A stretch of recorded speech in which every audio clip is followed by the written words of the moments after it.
So hello everyone, आज मैं आपके लिए एक्सप्लेन करूंगी the glorious revenge of effing का एपिसोड 21। इसके पहले के सारे वीडियोस आपको प्लेलिस्ट में मिल जाएंगे, तो आप वहां से चेकआउट कर सकते हैं। तो जैसा कि पिछले एपिसोड में हमने देखा था, एफिंग के माइंड स्पेस में किसी नेगेटिव एनर्जी ने कब्जा कर लिया था, जिसने एफिंग को भी इन्फेक्टेड कर दिया। साथ ही बाईशांग सेक के हेड होंगी को एफिंग के कल्टीवेशन के बारे में पता चल गया। वही ब्लैक फैंटम हॉल के मास्टर ने नानगोंग फैमिली को खत्म कर दिया। उनमें से बस लीन ही जिंदा बच गई थी, जिसके बाद होंगी ने ब्लैक फैंटम हॉल के मास्टर को मार दिया। अब आगे तो हम देखते कि एफिंग खुद को हील करने के लिए 100 हब अलायंस की तरफ जा रहा था। वो कहता है कि ब्लैक डाउ क्यूआई को कंट्रोल करना बहुत मुश्किल है। मुझे अगर सोल हब्स मिल जाए तो शायद मैं इसे कंट्रोल कर पाऊंगा। अब वो जहाँ से गुजर रहा था वहाँ पर एक बंदा मौजूद था। ये 9 हेवंस डाउ पैलेस का फर्स्ट सेंट बायून था। वो कहता है एफिंग, मेरे अलावा बस तुम ही एक हो जिसने बाइडन की 12वीं लेवल पर कल्टीवेट किया है। इस दुनिया में हमारे जैसा कोई नहीं, मगर ऐसे स्ट्रॉन्ग पावर वाले लोगों को एक तो मारा जाता है या फिर कुछ लालची लोग उनकी पावर्स छीन लेते हैं। इसलिए मैं तुम्हें सलाह दूंगा कि थोड़ा बच के रहना। तो एफिंग हंसते हुए कहता है कि मुझे ताज्जुब हो रहा है कि अभी तक तुम कैसे जिंदा बच गए। तो बायून कहता है मैं तुमसे थोड़ा डिफरेंट हूँ। और तभी एफिंग उसके पास अटैक करने आ जाता है। एफिंग उसकी बनाई शील्ड को ब्रेक करके उसके गले को पकड़ लेता है। एफिंग कह रहा था, हाँ तुमने सही कहा, तुम मुझसे बहुत ज्यादा डिफरेंट हो, शायद तुम मेरे जितने पावरफुल नहीं हो। अब एफिंग उससे पूछ रहा था कि क्या तुम पहली बार घर से बाहर निकले हो? अगर ऐसा है तो शायद तुम्हें आज तक किसी ने धोखा नहीं दिया और ना ही तुम्हें किसी ने रिजेक्ट किया होगा। बायून एफिंग के सामने फीका पड़ गया था, जिस वजह से वो चुपचाप उसकी सारी बातें सुन रहा था। अब एफिंग उसे छोड़कर कह रहा था कि तुमने मुझे सलाह दी है तो मैं भी तुम्हें एक सलाह देना चाहता हूँ, किसी पर भी भरोसा मत करना, नहीं तो तुम बुरी मौत मारी जाओगे। इतना कहकर एफिंग वहाँ से चला जाता है। इधर एफिंग समझ गया था कि वो इतना गुस्से में ब्लैक डाउ क्यूआई की वजह से आ रहा है, क्योंकि वो नेगेटिव एनर्जी उसे लोगों को जान से मारने के लिए उकसा रही थी। एफिंग उसे कंट्रोल करने की कोशिश तो कर रहा था, मगर वो पावर उसी पर हावी हो रही थी। और अब हमें 100 हब अलायंस दिखाई जाती है, जहाँ पर यंग अप्रेंटिस एफिंग को लेकर उनके ग्रैंड एल्डर याओ लिंगशियान के पास पहुँच जाता है। वो अप्रेंटिस कह रहा था कि एफिंग, ये हमारे एल्डर है, तुम्हें जो भी जानकारी चाहिए वो इन्हीं से मिलेगी। अब वो अप्रेंटिस एल्डर को उनकी दवा देकर वहाँ से चला जाता है। एफिंग एल्डर याओ को गौर से देख रहा था। वो कहता है कि ब्लड रिफाइनिंग हब और मिस्टिक एसेंस काउंटर रिएक्ट करते हैं, भले ही उससे आपको हील किया जाता है, मगर ज्यादा लंबे अरसे तक इस दवाई का यूज करो तो ये आपकी बॉडी को डैमेज कर देती है। और आपके हाथ में जो दवा है ये वही जहर है। अगर आपको इसे लेना ही है तो पहले इसे अच्छे से रिफाइन करो, रिफाइनमेंट के बाद आप इसे कंज्यूम कर सकते हो। जिस पर याओ कहते हैं कि तुम्हारी बातें तो मेरे समझ आ रही है, अगर ये रिफाइनिंग होती क्या है? तो एफिंग उन्हें कुछ नहीं बताता। वो कहता है कि मैं एफिंग हूँ और आपके पास सोल हब लेने आया था। क्या आपके पास कोई सोल हब है जिससे हमारी सोल की पावर्स को इनहेंस किया जाए? तो याओ कहते, लड़के तुम जो चाहे वो हब ले सकते हो, मगर पहले मुझे ये बताओ कि तुम रिफाइनिंग के बारे में क्या बोल रहे थे। अब वो एफिंग की तरफ बात करने के लिए जा रहे थे, मगर एफिंग को उनकी बॉडी से अजीब सी बदबू आ रही थी। वो कहता है, एल्डर मेरे ख्याल से आपकी बॉडी में ढेर सारा पॉइजन है, आपकी ऑरा बहुत बदबू मार रही है। तो याओ कहते, बच्चे तुम उसकी टेंशन मत लो, मुझे बस इतना बता दो कि रिफाइनिंग क्या होती है। तो एफिंग उन्हें रिफाइनिंग का डेमो देने लगता है। वो कहता है कि ये देखिए, इसे अल्केमी फर्नेस कहा जाता है। हम इसमें मेडिसिनल प्रॉपर्टीज वाले हर्ब डालेंगे और उसे हमारी स्पिरिचुअल एनर्जी की मदद से बर्न करेंगे। इस प्रोसेस में वो हर्ब अपना एक्सट्रैक्ट बाहर छोड़ देंगे और उसी से हम एलिक्सर पील बना देंगे और इसी पूरी प्रोसेस को रिफाइनिंग कहा जाता है। जिसके बाद एफिंग कुछ हर्ब्स को रिफाइन करके एक एलिक्सर पील बना देता है और वो सीधे याओ के मुंह में ठूस देता है। वो एलिक्सर याओ के पेट में जाते ही अपना असर दिखाने लगता है। याओ हवा में फ्लोट कर रहे थे। एफिंग उन्हें बताता है कि प्यूरिफाइंग एलिक्सर था,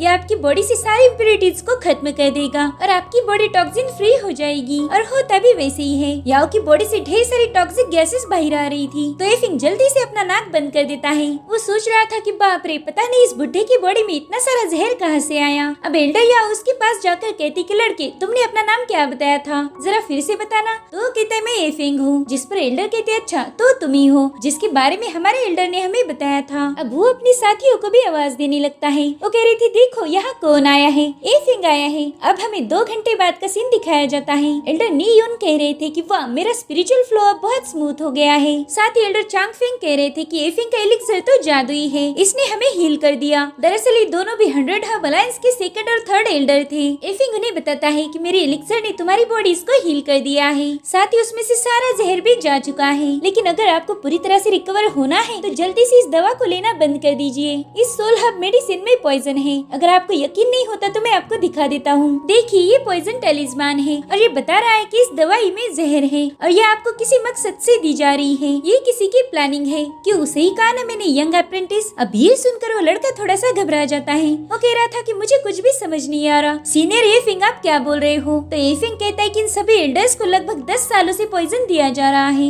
वो उनकी बॉडी में स्टोर हो रहा था और मेरे ख्याल से तुम भी यहाँ 10 सालों से ही काम करते हो। तुम ही इनको हर रोज दवा के नाम पे जहर दे रहे हो। लेकिन मुझे एक बात समझ नहीं आई, तुम इन लोगों को एक झटके में भी मार सकते थे, तो तुमने इतने सालों तक इंतजार क्यों किया? ये सब देखकर तो एल्डर्स को यकीन नहीं हो रहा था कि उनका ही बंदा उन्हें जहर दे रहा है। अब एफिंग उस पर अटैक करते हुए कहता है कि तुम ब्लैक फैंटम हॉल के वफादार हो। उस हॉल का सीनियर तुम्हारा मास्टर है, तो मैं समझ सकता हूँ कि तुम्हें उसके अलावा किसी और की सेवा करना कितना मुश्किल लगता होगा। अब वो बंदा कहता है कि आखिर तुमने मुझे कैसे पहचान लिया? आज तक ये बुढ़े भी मुझे पहचान नहीं पाए। जिस पर एफिंग कहता है ये तो मैंने बस अंदाजे से बोला था, मगर अब तुमने खुद ही इस बात को कंफर्म कर दिया। वो बंदा कह रहा था कमीने कही कि तूने मुझे फंसाया है। जिसके बाद गुस्से में आकर ऐश फ्लेम को एक्टिवेट करके एल्डर्स पर हमला करने लगता है। उन तीनों को मारना चाहता था, मगर एफिंग बीच में आ जाता है। वो एल्डर से कहता है कि आप तीनों भी साइड में हट जाओ, इसे तो मैं संभाल लूंगा। जिसके बाद हमारा हीरो एफिंग 3 एट्रीब्यूट्स मंत्र को एक्टिवेट करते हुए उसके साथ लड़ने लगता है। एल्डर्स देखते हैं कि यंग अप्रेंटिस बहुत ज्यादा पावरफुल है। वो वॉरफोर्स की सेकंड लेवल का कल्टीवेटर था। उन्हें पता था कि एफिंग की कल्टीवेशन इस बंदे से बहुत कम है, तो उन्हें डाउट था कि पता नहीं एफिंग उसके सामने टिक पाएगा या नहीं।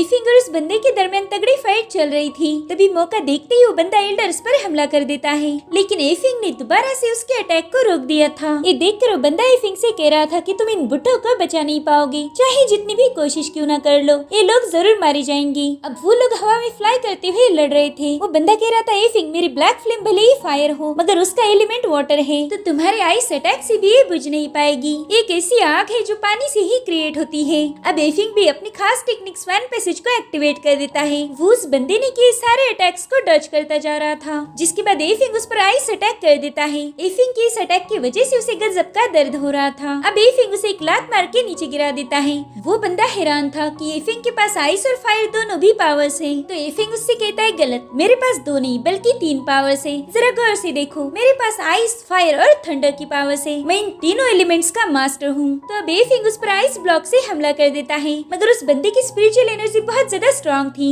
जिस वजह से उस ब्लॉक को एक जगह पर होल्ड करता है। जिसके बाद वो बंदा विंड फायर फ्लक्स का यूज करते हुए इस ब्लॉक को तोड़ देता है। अब वो एफिंग पर हमला कर रहा था। उन दोनों में आइकॉनिक लेवल की फाइट चलती है। वो बंदा कह रहा था एफिंग तूने मेरी असली ताकत को देखा ही नहीं, तुम नहीं जानते कि मैं कितना ज्यादा पावरफुल हूँ। अब तो तुम्हारी मौत पक्की है। तुम्हारी भलाई इसी में है कि तुम अपनी किस्मत को एक्सेप्ट कर लो। तुम्हारी मौत के बाद सभी लोग बोलेंगे कि एलिक्सर का गॉड एक अप्रेंटिस के हाथों मारा गया। जिसके बाद वो अपनी खास टेक्निक विंड फायर को एक्टिवेट कर देता है। उस टेक्निक की वजह से एफिंग के आसपास आग लग जाती है, जिसे वो एक ही सेकंड में बुझा देता है और कहता है अच्छा तो ये थी तुम्हारी पावरफुल टेक्निक। खैर ये तो कुछ भी नहीं। ये सब देखकर वो बंदा थोड़ा चौंक गया था। उसे यकीन नहीं होता कि एफिंग ने उस आग को इतनी आसानी से बुझा दिया। जिसके बाद एफिंग अपनी चाल चलता है। उसने एक फॉर्मेशन क्रिएट किया था जिसमें वो बंदा ट्रैप हो जाता है। वो पूछता है कि तुम मेरे साथ क्या कर रहे हो, मैं मूव क्यों नहीं कर पा रहा, जल्दी से बताओ कि यहाँ पर क्या चल रहा है। तो एफिंग कहता है तुम एक नंबर के बेवकूफ हो। इसे स्पिरिट डिस्पेलिंग एरी कहा जाता है